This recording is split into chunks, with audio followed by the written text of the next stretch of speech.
Hello friends, আজকে আমি করে দেখাবো অথেন্টিক বেঙ্গলি চিকেন কারি, যেটা আলু দিয়ে হয়। তার জন্য নিয়ে নিয়েছি 1.5 কেজি চিকেন।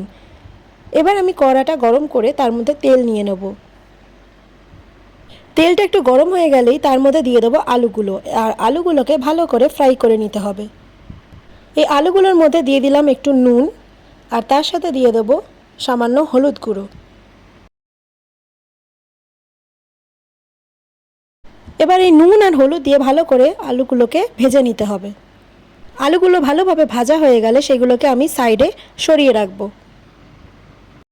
এবার সেই একই তেলে আমি চিকেনটাকে একটু হালকা ভেজে নেব।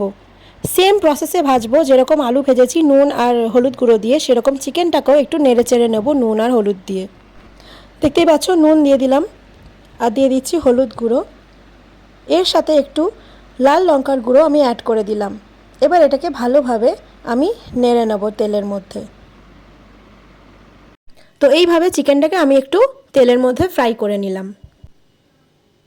তো দেখতেই পাচ্ছ, আলুটা আর চিকেনটা আমি আলাদা করে এভাবে সরিয়ে রেখে দিয়েছি। এইবার সেই একই তেলে আমি দিয়ে দিচ্ছি 3টে তেজপাতা। তারপর এর মধ্যে অ্যাড করব পেঁয়াজ কুচি। পেঁয়াজ কুচিটা হালকা ব্রাউন কালার করে ভেজে নিতে হবে। দেখতেই পাচ্ছ, পেঁয়াজটা অলরেডি আমি ভেজে নিচ্ছি ভালো করে তেলের মধ্যে। তারপর যখন দেখবে একটু হালকা ব্রাউন হয়ে গেছে, তার মধ্যে অ্যাড করে দেবে রসুন আর আদা বাটা। এই রসুন আর আদা বাটাটা দিয়ে ভালো করে কষে নিতে হবে। তারপর এতে অ্যাড করে দিচ্ছি টমেটো কুচি। টমেটো কুচিটা দিয়েও সেম ওই একইভাবে কষিয়ে নেব। টমেটোটা একটু নরম হয়ে গেলে তার মধ্যে দিয়ে দিচ্ছি নুন। তার সাথে অ্যাড করে দিলাম হলুদ গুঁড়ো আর দিয়ে দিচ্ছি লাল লঙ্কার গুঁড়ো। এবার এর মধ্যে দিয়ে দেবো একটু ধনে গুঁড়ো, আর এর সাথে দিয়ে দেবো কাশ্মীরি রেড চিলি পাউডার। তো এইটা দিয়ে ভালো করে মশলাটা কষিয়ে নিতে হবে। তো দেখো বন্ধুরা, মশলাটা ভালো করে আমি কষিয়ে নিয়েছি। এরপর এতে যে ভাজা চিকেনটা আমি রেখে দিয়েছিলাম সাইড করে, সেটা অ্যাড করে দেব। চিকেনটা একটু কষিয়ে নিয়ে তার মধ্যে দিয়ে দেবো টক দই।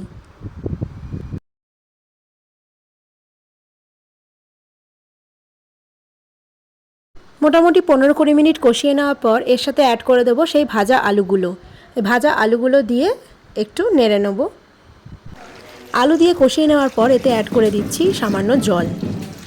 এবার এটা আমি ঢাকা দিয়ে কিছুক্ষণ রান্না হতে দেব।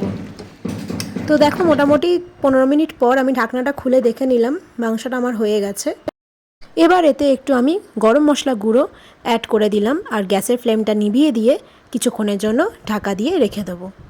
দেখো, 5 মিনিটের মতো ঢাকা দিয়ে রেখে তারপরে প্লেটে সার্ভ করে দিতে হবে এইভাবে। আর গরম গরম ভাতের সাথে আশা করছি তোমাদের এই রান্নাটা খুবই ভালো লাগবে। তো আবার কোনো রেসিপি নিয়ে ফিরে আসবো তোমাদের সাথে। ভালো থেকো, টেক কেয়ার, গুড বাই।